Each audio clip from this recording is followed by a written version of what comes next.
Ok, c'est tout à l'heure. Ok, donc nous sommes dans le mois donc, des grands exploits, de la compréhension des ennemis, effectivement, de l'excellence. Et ce matin, nous avons eu un très, très beau message. Je bénis le Seigneur pour l'intervention de Emma Nzinga. Vraiment, vraiment, je peux dire chapeau. Vraiment, c'était bon. C'était bon. Même si c'était un peu glacé, n'est-ce pas? C'était bon. Alléluia. Vous savez, peu importe la chaleur, peu importe la température, quand le Saint-Esprit t'a dit quelque chose, le libère. En tout cas, personnellement, j'ai été béni. Voilà, j'ai été vraiment béni. Elle a parlé donc du service. Elle a parlé du service. Donc, avoir l'excellence dans le service.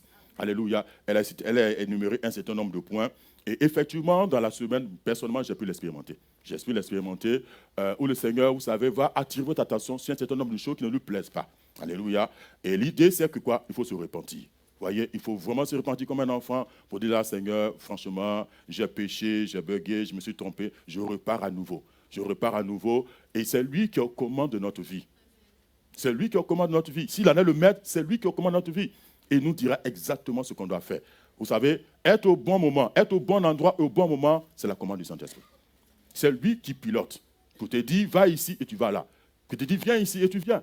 Alléluia. Nous ne devons pas faire les choses comme on l'entend. Non, on le fait comme le Seigneur le demande de faire. Et elle a pu rendre son témoignage par rapport à Saint-Malo, où on ne voulait pas partir parce que, bon, dimanche, il faut qu'elle reste et tout ça. Et puis le Seigneur l'a interrogé, le Seigneur lui a posé la question.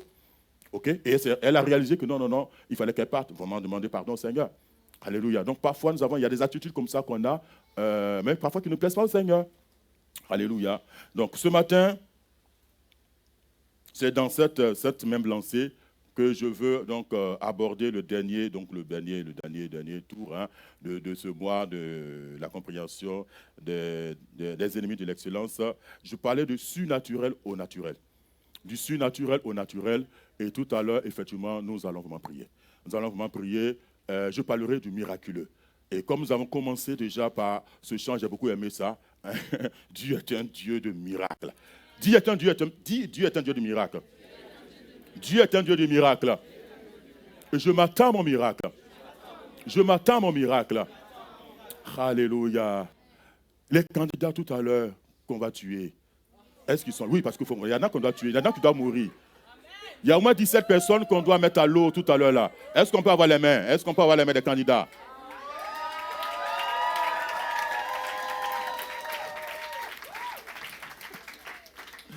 C'est bien. Et maintenant, les parents qui sont venus les accompagner, parents et amis qui sont venus les accompagner, est-ce qu'on peut avoir vos mains agitées?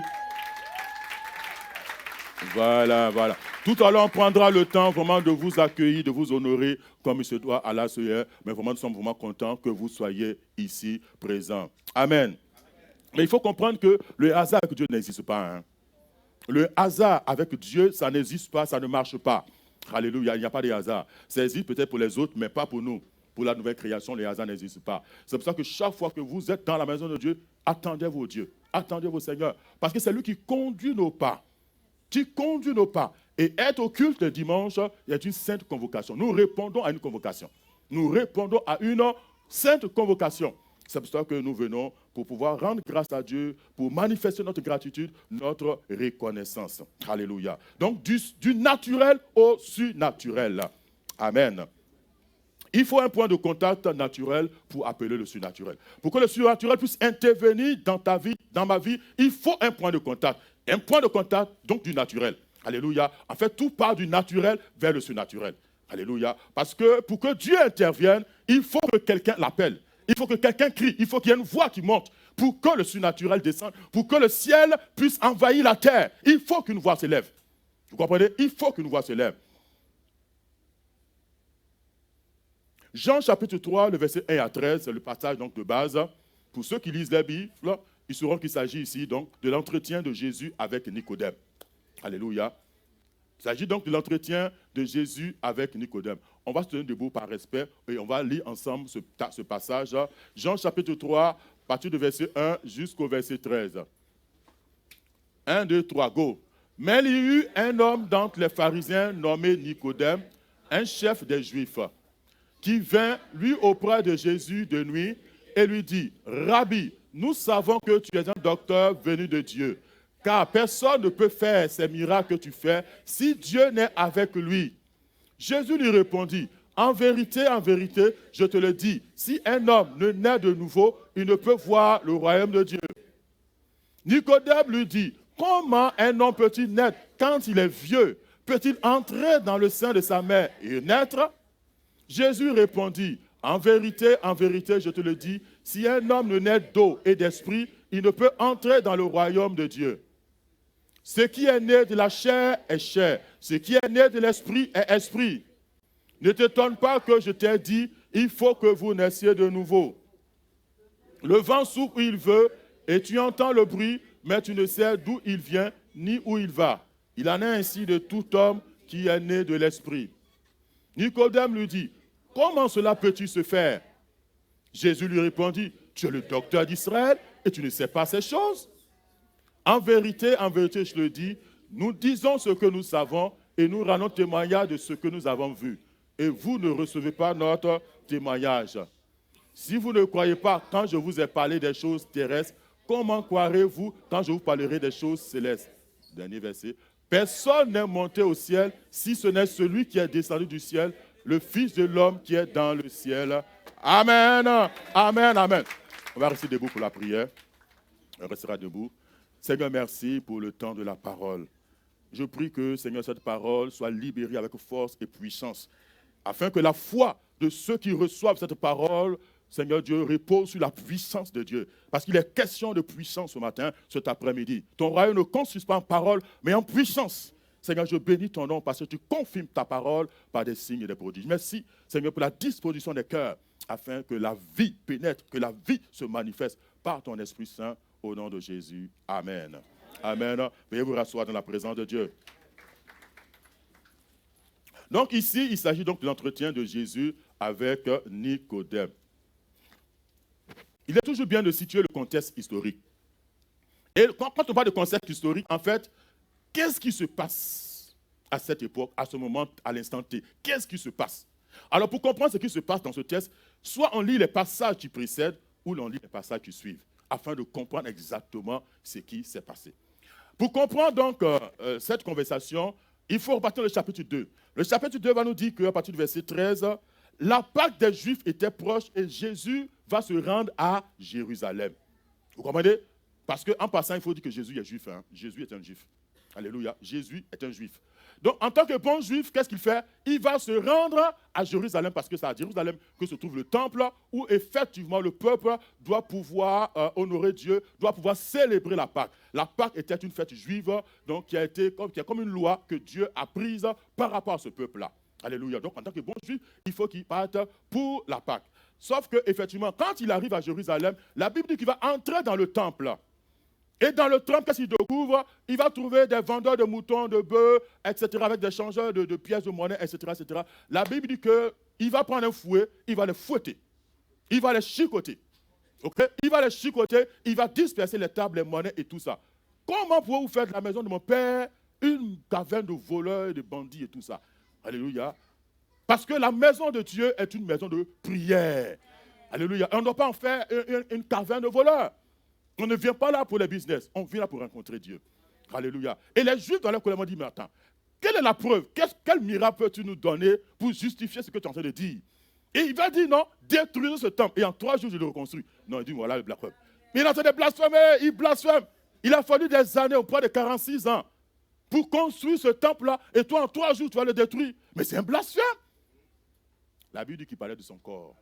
Parce que notre corps est le temple du Saint-Esprit. Dis, notre corps est le temple du Saint-Esprit. Notre corps est le temple du Saint-Esprit. Jésus parlait de son corps. Il parlait de sa mort et de sa résurrection. Mais les Juifs n'ont pas compris cela. Ils ont cru que non, il était en train de l'insulter. Pour lui, qui es-tu pour construire ce temple-là, pour rebâtir ce temple en 3 jours alors qu'il a fallu 46 ans pour pouvoir le bâtir? Et la Bible dit que plusieurs vont croire en lui. Plusieurs vont croire en ses paroles, mais la Bible dit qu'il ne va pas se fier à ces personnes-là, parce qu'il connaît leur cœur. Vous comprenez? Il ne va pas se fier aux paroles qu'on lui dit, parce que quand il te regarde, il connaît ta vie. Il connaît ton cœur, il connaît tes pensées. Il sait exactement qui tu es à l'instant T. Vous comprenez? Dieu qui nous regarde sait exactement qui nous sommes. Il connaît notre passé, il connaît notre présent, il connaît notre futur. Alléluia. Il nous connaît. Il nous connaît. C'est pour ça que nous avons besoin de nous présenter à lui tel que nous sommes. Pas de maquillage. Vous comprenez? Pas de maquillage. Ça dit que pas de tout ce qu'on peut apporter, les faits et gestes, etc. C'est le cœur qui regarde. C'est le cœur qui regarde. Et c'est le cœur qui sert Dieu. C'est le cœur qui sert Dieu. Et servir Dieu, c'est servir les hommes. Parce que Dieu ne le voit pas. On ne le voit pas. Donc servir Dieu, c'est servir nos frères, nos soeurs qui sont là. C'est vers eux que nous devons partir pour le service. Alléluia. C'est vers nos frères. Donc, et ça, je suppose que ça s'est passé le matin. Parce que la Bible dit que le soir, quand la nuit est tombée, un chef, dit un chef, pas des moindres, pas des moindres, Nicodème, c'est un chef. Parce que ça veut dire qu'un chef de juifs. Et c'est un pharisien en passant. Or, les pharisiens, c'était la branche farouche des juifs qui se sont opposés au ministère de Jésus, qui ont combattu le ministère de Jésus. Donc, on parle des pharisiens, on parle des sadducéens. Mais les pharisiens, alors, c'est les plus calés. Ah, ils ne blaguaient pas avec Jésus. Vous comprenez? Ils ne blaguaient pas avec Jésus. Mais sauf que, effectivement, Nicodème vient rencontrer Jésus. C'est lui qui vient à la rencontre de Jésus, mais il vient la nuit. Mais pourquoi il vient la nuit? Ah, non, il ne veut pas que les autres sachent. Donc, c'est chacun pour soi. Donc, moi, je viens tout doucement la nuit pour voir le maître, voilà, et puis discuter avec lui. Parce que si les autres l'apprennent, ils m'attendent. Vous comprenez? Pourquoi le salut est individuel? Frère, le salut est individuel. Le salut est individuel. Le salut est individuel. Donc, il va venir la nuit pour rencontrer le maître. Et c'est lui qui commence donc la conversation en disant, Rabbi, pour dire maître, donc avec respect. Rabbi, nous savons que tu es un docteur venu d'Israël. Que personne ne peut faire ces miracles que tu fais si Dieu n'est avec lui. Donc nous sommes dans un contexte de miracles. Les Juifs nous ont posé des questions concernant les miracles. Donc lui, il veut savoir exactement la source. Comment tu fais les miracles? Vous comprenez? Il fait une belle déclaration. C'est une belle déclaration. Personne ne peut faire ce que tu fais si Dieu n'est avec lui. Quelle belle déclaration. Quelle belle déclaration. Mais comme Jésus ne se fie pas aux paroles, vous comprenez? Il ne se fie pas aux paroles. Parce que derrière cette question se cache une soif de cet homme-là. Se cache un problème, mais une soif. Il veut comprendre, il veut connaître Dieu. Il veut connaître Dieu. Parce que quand on regarde la réponse de Jésus et ce que Nicodème dit, c'est comme le jour et la nuit. Vous comprenez? C'est comme le jour et la nuit. Mais c'est parce qu'au-delà de la question que Nicodème pose à Jésus, ou la déclaration, pas la question, mais la déclaration qu'il fait, Jésus perçoit son besoin spirituel, sa soif, son désir de comprendre. Et Jésus va dire non. En vérité, je le dis, si un homme ne naît d'eau et d'esprit, il ne peut voir le royaume de Dieu. En d'autres termes, Jésus disait, mais attends, tu veux parler de quel miracle? Tu parles de quel miracle? Tu parles de quel miracle? Quel miracle parles-tu? De quel miracle parles-tu? Vous comprenez? De quel miracle parles-tu? Et donc le Seigneur va lui démontrer qu'en fait, le plus grand miracle que Dieu puisse faire, c'est ton salut. C'est ta nouvelle naissance. C'est ta nouvelle naissance. Vous comprenez? Le miracle de Dieu, c'est changer l'eau en vin. C'est ton cœur de pierre qui est transformé en cœur de chair. C'est ta rencontre avec le divin. Est-ce que vous comprenez? Parce que c'est le divin qui vient à la rencontre de l'humain. Vous comprenez? Et quand ça fusionne, ça donne quelque chose. Vous comprenez? Quand la semence de l'homme rencontre la semence de la femme, il y a quelque chose qui se passe. N'est-ce pas? Ou bien ce n'est pas vrai? Mais vous ne me répondez pas? Donc quand le divin vient à la rencontre de l'humain, il y a quelque chose qui se passe. Il y a une naissance qui se passe. Il y a la naissance de Christ. C'est lui qu'on appelle Christ. Il y a la naissance de Christ. Il y a une nouvelle naissance. Il y a une nouvelle naissance. Donc Jésus dit le plus grand miracle, c'est ça. C'est la nouvelle naissance. C'est le plus grand miracle. Parce que c'est de cette naissance-là que les autres miracles vont se produire. Parce que ça ne sert à rien, vous comprenez? Ça ne sert à rien que Dieu fasse des miracles, je ne sais pas quoi, de guérison, il fait tomber la pluie du ciel, je ne sais pas, peu importe. Mais que toi-même, tu n'es pas changé. Que toi-même, tu n'es pas changé, ça ne donne à rien. Pour le Seigneur, c'est rien du tout. Le plus grand miracle, c'est ton cœur. C'est parce qu'il veut habiter ton cœur. Il veut loger dans ton esprit. Il veut loger dans ton cœur. C'est le plus grand miracle. C'est de là que tous les autres miracles, tout ce que tu veux après, va découler. Est-ce que vous comprenez? C'est de ce miracle que les autres miracles vont découler. C'est pour cela que c'est le premier et le plus important. Le plus important. Ceux qui passent par les eaux de baptême, c'est parce qu'ils ont rencontré ce Dieu-là. Ils ont rencontré ce Dieu-là, quelque chose se passe dans leur vie. Et pour un témoignage de manière publique, ont décidé d'obéir à la parole de Dieu. Parce que dans l'ordre divin, quand Jésus dit, allez, faites de toutes les nations des disciples, il dit, baptisez-les au nom du Père, du Fils et du Saint-Esprit. Et enseignez-leur à mettre en pratique ce que moi, Jésus, je vous ai prescrit. Donc, nous sommes dans l'exécution de l'ordre divin. Alléluia. Les gens ont cru. Et c'est parce qu'ils ont cru qu'ils vont passer par les eaux de baptême. Ce n'est pas le contraire. On ne se va pas baptiser pour être sauvé.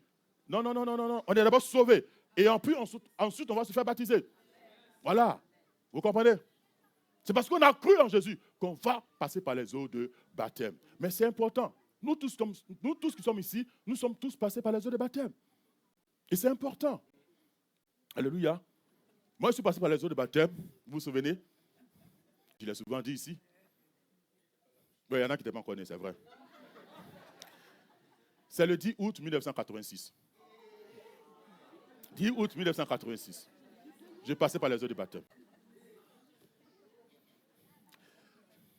Alléluia. Tout à l'heure, j'ai précisé au premier culte que, effectivement, les moniteurs, c'est une parenthèse, hein, il y aura une formation de moniteurs le 19 octobre prochain. Et effectivement, nous lançons l'appel à tous ceux qui ont le cœur. Vous comprenez? Parce qu'il ne faut pas venir dire que non, les enfants sont difficiles. Non, il n'y a aucun service de Dieu qui est facile. Aucun. Jésus ne nous a jamais appelés à une œuvre facile. Non, non, il n'a jamais dit que même prêcher l'évangile est facile. Il n'a jamais dit que le service que nous allons lui rendre est facile. Par contre, c'est possible. Tout est possible. Tout est possible. Mais il n'a jamais dit que c'est facile. Donc, il ne faut pas venir dire non, que les enfants sont compliqués. Les enfants ne sont pas compliqués. Les enfants ne sont pas compliqués. Tout à l'heure, on va le voir. Tant qu'on reste dans le naturel, c'est compliqué. Non, tant qu'on sait, on reste naturel, c'est compliqué. Mais quand on monte un peu, qu'on entre dans le surnaturel, il n'y a plus de complications. Il n'y a plus de complications. Il n'y a plus de complications. Et parfois, il y a du mal avec les chrétiens. Quand il s'agit des choses, on parle souvent des enfants, des bébés. Que parfois, des bébés vont empêcher les mamans, parfois, de dormir. En fait, le bébé devient le chef de la maison, quoi. C'est lui qui donne le tempo, qui dit à quel moment on doit dormir, à quel moment, en fait. Je dis, attends, mais quelle est la place du Saint-Esprit? Pourquoi pour ces choses, on n'a pas besoin du Saint-Esprit? Non, parfois, je pose cette question. Pourquoi c'est quand on arrive à l'église, on parle du Saint-Esprit? Pourquoi pour certaines choses, l'Esprit de Dieu n'est pas capable? Celui qui vous a donné le bébé, il n'est pas capable de le gérer. Il n'est pas capable de le gérer. Et je crois que là, je pense que c'est l'avant-dernier séance de baptême, il y avait une maman qui était là, même de Pichon, là, de Pichon, le réseau Pichon, qui avait donc des garçons c'était un peu compliqué pour elle et tout ça. J'ai dit, maman, il n'y a rien de compliqué. Si tu comptes sur tes forces, tu vas continuer de pleurer. Tu comprends? Si tu comptes sur tes forces, tu vas continuer de pleurer. En fait, quand Dieu nous donne les enfants, il demande par A plus B que sans lui, Dieu, vous ne pouvez pas les éduquer pour rien faire. Sans les enfants, sans lui, vous ne pouvez pas. Toujours, c'est d'abord lui. En premier. En premier. Donc, elle a demandé de prier. Elle dit, bon, ok, on va prier. Donc, nous avons prié, j'ai prié pour elle. Tu vois l'onction qu'elle a, tu sens la présence de Dieu. Voilà. Quand tu sens cette présence-là, appelle les garçons-là. Appelle-les. Impose les mains. Déclare la parole. Déclare la parole. Parle. Impose les mains. Impose les mains. Vous savez, nos enfants, c'est notre première paroisse. Ce sont nos premiers disciples que Dieu nous donne. Ce sont nos premières brebis de GR. Les GR commencent là-bas à la maison avant qu'ils s'avaient dans l'église. Ce sont nos premières brebis. De sorte que le Seigneur répondra pour dire qu'attends, si quelqu'un ne sait pas gérer sa propre maison, comment il va gérer la maison de Dieu? C'est logique. Si tu as 3 enfants que tu n'arrives pas à les gérer, c'est l'église là où il y a peut-être 300 personnes que tu vas pouvoir gérer ça. Mais c'est compliqué. Il faut que déjà là, on apprenne à compter sur le Saint-Esprit. À composer avec lui pour l'éducation des enfants. Pour l'éducation des enfants. Alléluia. Et elle a vu le changement, le changement qui a eu lieu. Il dit, maman, va pratiquer ce que je t'ai montré là. Va juste pratiquer ça. C'est pas compliqué. Alléluia. C'est pas compliqué. Je referme la parenthèse. Donc, tant que nous restons dans le naturel, nous ne verrons rien du tout. Vous comprenez? Donc, le Seigneur Jésus est en train de démontrer à Nicodème que le plus grand miracle, c'était la nouvelle naissance. Alléluia. Et il faut comprendre que quand Jésus était sur la terre, d'abord, il est né de manière surnaturelle. La naissance de Jésus est une manière surnaturelle. Il n'y a pas eu rencontre de spermatozoïdes et d'ovules. Mais seulement les entrailles de Marie ont été un canal pour sa venue. Parce que Jésus est né par la vertu du Saint-Esprit. Comment ça s'est passé? Quand vous serez auprès de lui, vous allez poser la question. Moi, je ne peux pas vous répondre. Non, il y a certaines questions, la réponse, il faut arranger-vous à être dans la présence de Dieu. Oui, parce qu'il y en a qui vont virer de l'autre côté. Ils risquent de virer de l'autre côté. Hein. Arrangez-vous, quand vous serez là-bas, vous allez poser la question. C'est tout. Nous comprenons que c'est par la vertu du Saint-Esprit qu'il est né. C'est tout. C'est l'œuvre de l'Esprit de Dieu. Donc, il est né de manière miraculeuse. Il va mourir, ressusciter, il va monter au ciel. Personne n'est jamais monté comme lui. Personne. Vous avez vu quelqu'un qui quitte la terre et qui monte comme une fusée? Personne. Et aujourd'hui, quand on parle du calendrier, on parle aujourd'hui le 29 septembre 2019, après Jésus-Christ. Parce qu'il y a le calendrier musulman, il y a le calendrier juif, mais c'est le calendrier là, il faut dire chrétien, qui régit le monde entier. Qu'il veut ou pas, c'est le calendrier qui régit le monde entier. C'est ce calendrier-là que nous suivons tous, que tout le monde suit. Toujours après Jésus-Christ, c'est la référence. C'est la référence. Alléluia, c'est la référence temps. Ça, c'est important. Donc, Jésus a vécu de manière surnaturelle. Il ne faisait rien de naturel. Rien du tout de naturel. Sa prédication, surnaturelle. L'évangélisation, surnaturelle. Tout ce qu'il faisait est surnaturel. En fait, c'est à cette vie-là qu'il nous appelle à vivre. C'est à cette vie que nous sommes appelés à vivre. Dis à cette vie que je suis appelé à vivre. Je dois vivre selon les standards du royaume. Selon les standards du royaume. Parce que tant que je reste dans le naturel, il n'y a rien qui se produit. Dieu n'est pas naturel, il est surnaturel. Ça veut dire que Dieu est esprit. Dieu est esprit. Donc quand il parle dans notre esprit, c'est surnaturel. Et notre vie doit être, il faut dire, surnaturellement naturelle. C'est-à-dire qu'à un moment donné, en fait pour Jésus, les miracles qu'il a faits ne sont pas des miracles pour lui. Non, ce ne sont pas des miracles pour lui. C'est la norme du royaume. C'est la norme du royaume. Vous comprenez? Pour lui, ce n'est pas des miracles. C'est la norme du royaume. Et c'est comme ça que nous devons fonctionner. C'est-à-dire que chaque pas que je fais, vous comprenez, chaque mouvement que je fais, chaque parole qui sort de ma bouche doit être un flot du surnaturel. Un flot du surnaturel. Vous comprenez? Et le surnaturel doit nous accompagner partout. Maintenant, le surnaturel n'est pas forcément spectaculaire. Vous comprenez? Pas forcément spectaculaire. Vous arrivez devant une porte, la porte est fermée. Esprit de Dieu, qu'est-ce que je fais? J'attends, je fais quoi? Vous direz exactement ce qu'il faut faire. C'est à cette vie-là que le Seigneur nous appelle à vivre. C'est à cette vie que Dieu nous appelle à vivre. Pensez d'abord Dieu avant toute chose. Pensez Saint-Esprit avant toute chose. Avant toute chose, que ce soit à la maison, que ce soit au travail, que ce soit même dans le ministère, on pense d'abord Dieu avant toute chose. Mais parfois, on va commencer à faire nos calculs. On va commencer à faire ces choses quand nous sommes coincés. C'est là qu'on dit, j'ai oublié que le Seigneur est là. Hein. Bon, Seigneur, non. Ça, c'est les religieux ou c'est les bébés spirituels. Mais l'homme mature pense d'abord spirituel, pense surnaturel. Les réponses de Dieu sont surnaturelles. Les voies de Dieu sont surnaturelles. De sorte que tous les jours, ce sont les miracles. Tous les jours, nous vivons des choses surnaturelles.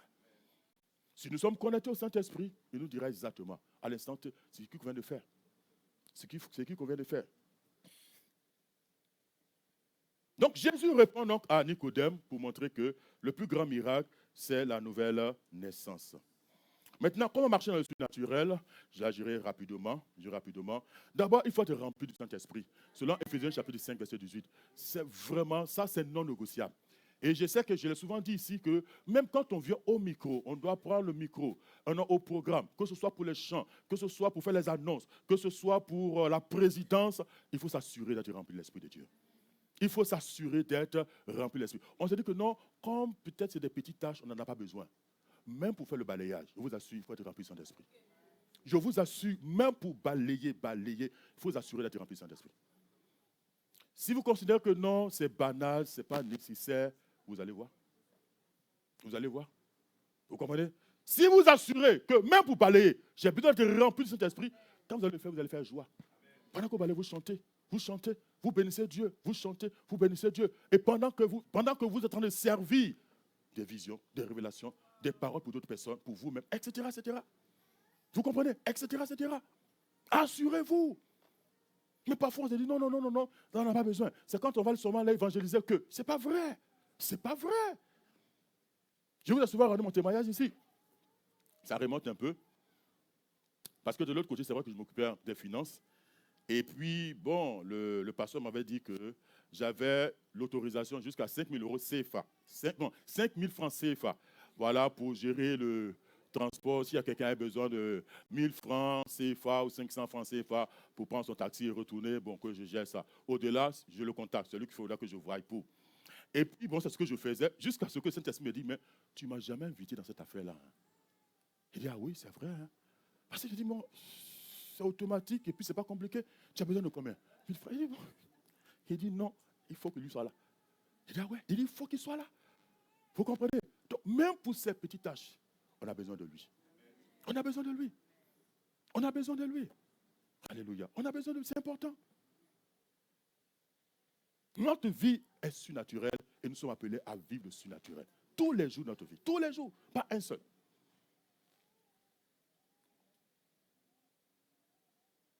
Donc, il faut la nouvelle naissance. Jésus dit que le produit de la chair, c'est la chair. Et le produit de l'esprit, c'est l'esprit. Ça veut dire en clair que la naissance biologique est naturelle. Et la naissance spirituelle, spirituelle est de l'esprit. OK? Il y a une naissance biologique donc qui est naturelle. Il y a une naissance qui est spirituelle. Alléluia. Et effectivement, la nouvelle naissance n'est pas l'œuvre de la chair, ce n'est pas l'œuvre d'un homme, c'est l'œuvre du Saint-Esprit. Vous comprenez? C'est l'œuvre du Saint-Esprit. C'est pour cela qu'effectivement, il dit là que le vent souffle ici et là. On sait d'où il vient, mais on ne sait pas d'où. Non, on ne sait pas ni où le vent souffle, ni où il va. Alléluia. C'est ainsi, c'est comme cela que est celui qui est dirigé, conduit par l'Esprit de Dieu. Vous comprenez? C'est important.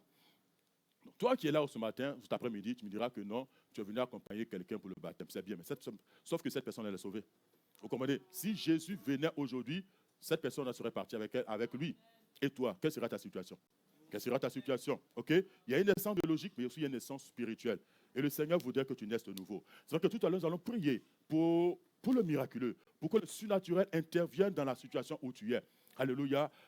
Certains ont besoin de papier. Certains ont besoin de la santé, parce qu'il y en a qui sont malades dans leur corps, qui souffrent dans leur âme. Certains ont besoin d'argent pour des affaires. Certains ont besoin de je ne sais quoi. Vous savez, Dieu est capable de le faire. Dieu est capable de le faire. Et c'est ce Dieu que nous allons invoquer tout à l'heure. C'est ce Dieu que nous allons mettre à l'épreuve tout à l'heure. Vous comprenez? Mais il faut se connecter à lui. Il faut se connecter à lui. Il faut le connaître personnellement et intimement. C'est pour ça que nous allons vous donner l'occasion tout à l'heure de pouvoir faire cette rencontre-là. Faire cette rencontre avec le surnaturel. Permettre à l'Esprit de Dieu de venir à la rencontre de votre esprit pour que vous puissiez naître de nouveau. Alléluia. C'est vrai que tout à l'heure, quand on va faire la prière, vous allez constater que sur le plan physique, il n'y a pas de... Il n'y a rien, en fait, pas rien d'extraordinaire. Parce que l'un des signes de la nouvelle naissance, c'est la joie et la paix. Parce que le royaume, ce n'est pas manger et boire, mais c'est la justice de Dieu, c'est la paix de Dieu et la joie de Dieu par le Saint-Esprit. Et généralement, il vient toujours. Et ça, c'est les signes qui ne mentent pas. Qu'il y a quelque chose qui vient se passer dans le monde spirituel. La Bible dit qu'il nous a pris du monde des ténèbres et il nous a transportés dans le monde de lumière, dans le monde de vie. Donc, quelque chose sur le plan spirituel vient de se produire, sauf que nos yeux ne le voient pas. Mais spirituellement, quelque chose s'est passé. Dieu vient de loger, le Saint-Esprit vient de loger notre esprit pour nous communiquer l'onction de la nouvelle naissance. Et tout à l'heure, nous allons vraiment le faire avec vous. La Bible dit dans 2 Corinthiens chapitre 5, verset 17 que si quelqu'un est en Christ, il est une nouvelle créature. Les choses anciennes sont passées. Voici, toutes choses sont devenues nouvelles. Donc, nous sommes une nouvelle espèce qui n'a jamais existé auparavant. Une nouvelle créature avec une nouvelle vie, qui est la vie de Dieu, qui est la vie divine. Alléluia. Il y a la vie biologique, mais il y a également la vie de Dieu, la vie divine. Et cette vie divine, elle n'est pas humaine. On n'a pas deux vies. Vous comprenez? On n'a pas deux vies. On a une seule vie. C'est la vie divine. C'est la vie divine. Et c'est cette vie-là qui commande tout. Vous comprenez? C'est cette vie-là qui est aux commandes de notre existence, Amen. Amen. La vie en nous, maintenant, n'est plus régie par le sang, mais par l'esprit. Elle n'est plus régie par le sang, mais par l'esprit. C'est un peu deep, je vais expliquer. Alléluia. La Bible dit dans Lévitique, chapitre 17, verset 11, que l'âme de toute chair se trouve dans le sang. Vous comprenez? L'âme de toute chair se trouve dans le sang. C'est pour ça que quand il y a un événement heureux, le cœur est content. Vous voyez? Et le sang tourne très bien. Quand vous avez peur, quand il y a une situation qui vous a fait peur aussi, le corps commence à battre. Boum, boum, boum, boum. Alléluia. Parce que le sang circule très fort.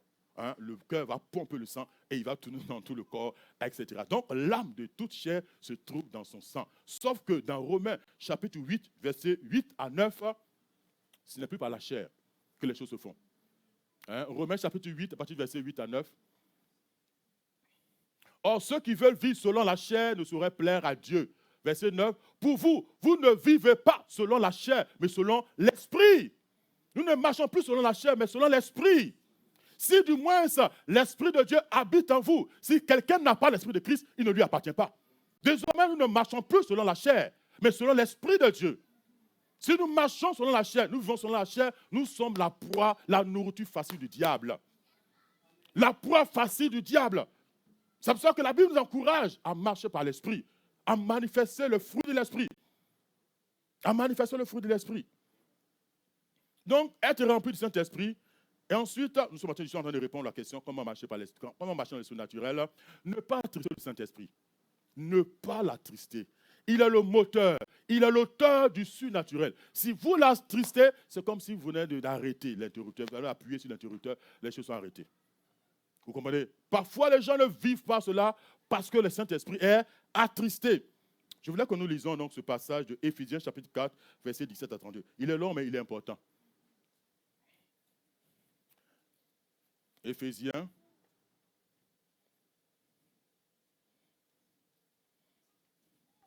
Éphésiens chapitre 4, nous lisons à partir du verset 17. Il a dit, voici donc ce que je dis et ce que je déclare dans le Seigneur, c'est que vous ne devez plus marcher comme les païens qui marchent selon la vanité de leurs pensées.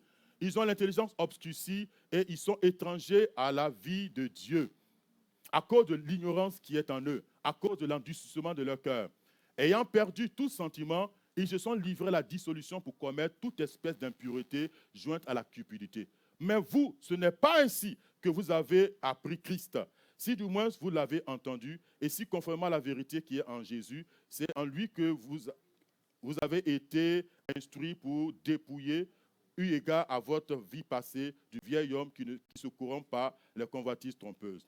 À être renouvelé dans l'esprit de votre intelligence et à revêtir l'homme nouveau, créé selon Dieu dans une justice et une sainteté que produit la vérité. C'est pourquoi renoncez au mensonge et que chacun de vous parle selon la vérité à son prochain, car nous sommes membres les uns les autres. Si vous vous mettez en colère, ne péchez point, que le soleil ne se couche pas sur votre colère, et ne donnez pas accès au diable. Que celui qui dérobait ne dérobe plus, il ne faut plus voler, mais plutôt qu'il travaille en faisant de ses mains ce qui est bien, pour avoir de quoi donner à celui qui est dans le besoin. Qu'il ne sorte de votre bouche aucune parole mauvaise, mais s'il y a lieu, quelques bonnes paroles qui servent à l'édification et communiquent une grâce à ceux qui l'entendent. Verset 30, n'attristez pas le Saint-Esprit de Dieu, par lequel vous avez été scellés pour le jour de la rédemption. Verset 31, que toute amertume, toute animosité, toute colère, toute clameur, toute calomnie et toute espèce de méchanceté disparaissent du milieu de vous. Soyez bons les uns envers les autres, compatissants, vous pardonnant réciproquement comme Dieu vous a pardonné en Christ Jésus. Voici la réalité, voici la vérité, voici la réalité de la parole de Dieu. Alléluia. Nous devons être conscients de cela parce que si ces choses-là se trouvent dans notre vie, si ces choses-là se trouvent dans notre cœur, la Bible dit que vous attristez le Saint-Esprit. Et si vous attristez le Saint-Esprit, je vous assure, vous ne pouvez pas connaître le surnaturel. Vous ne pouvez pas connaître le surnaturel, vous allez rester seulement naturel. Parce que vous êtes charnel. Ok, vous êtes charnel. N'attristez pas le Saint-Esprit. C'est un ordre, c'est un commandement. Il ne faut pas l'attrister. Si l'attristez, vous venez d'arrêter le surnaturel dans votre vie. Vous venez d'arrêter le surnaturel dans votre vie. Ensuite, il faut marcher par la foi. Hébreux chapitre 11, verset 6. Or, sans la foi, nul ne peut être agréable à Dieu. Car il faut que ceux qui s'approchent de Dieu croient qu'il existe et qu'il est le rémunérateur de ceux qui le cherchent. Alléluia. Marchez également dans l'amour parce que la foi est agissante par l'amour et dans l'amour. Bon, je passe rapidement là-dessus. Voilà, c'est des choses que nous savons. Mais je rappelle parce que c'est important, qu'il faut que toutes nos actions, les actions que nous posons, soient basées sur l'amour et par amour. Si nous sortons du cadre de l'amour, nous ne sommes plus dans le royaume. Si nous sortons de la joie et de la paix, nous ne sommes plus dans le royaume. Nous ne sommes plus dans le royaume. C'est-à-dire que nous sommes en train d'attrister le Saint-Esprit. Et ça, ce n'est pas bon pour nos vies. Ce n'est pas bon pour nous. Alléluia. Jean chapitre 1, le verset 12 à 13, pour terminer, pour que nous puissions prier un moment. Jean chapitre 13, donc Jean chapitre 1, le verset 12 à 13. Jean chapitre 1. Mais à tous ceux qui l'ont reçu, à ceux qui croient en son nom, elle a donné le pouvoir de devenir enfants de Dieu, lesquels sont nés, non du sang, ni de la volonté de la chair, ni de la volonté de l'homme, mais de Dieu. Alléluia. Le fait que vous avez reçu la parole, que vous avez cru en cette parole, quelque chose s'est passé. La Bible dit que Dieu vous a donné le pouvoir de devenir enfant de Dieu. Ici, c'est teknon. Teknon, enfant de Dieu. Vous comprenez? Donc, tout le monde n'est pas enfant de Dieu. Nous sommes tous des créatures de Dieu, fait à son image. Mais nous ne sommes pas tous enfants de Dieu. Un enfant de Dieu, celui qui a reçu la parole, qui a cru en cette parole-là, et à qui la parole donne le pouvoir de devenir enfant de Dieu. Personnel. Il n'est plus né du sang de papa et de maman. Il n'est plus né. Ça veut dire que l'âme ne rentre plus en question, ne rentre plus en jeu, mais c'est l'esprit humain. Vous comprenez? Notre esprit est récréé. Il y a une récréation de l'esprit. L'âme ne bouge pas. L'âme a besoin d'être restaurée au contact de la parole de Dieu. Vous comprenez?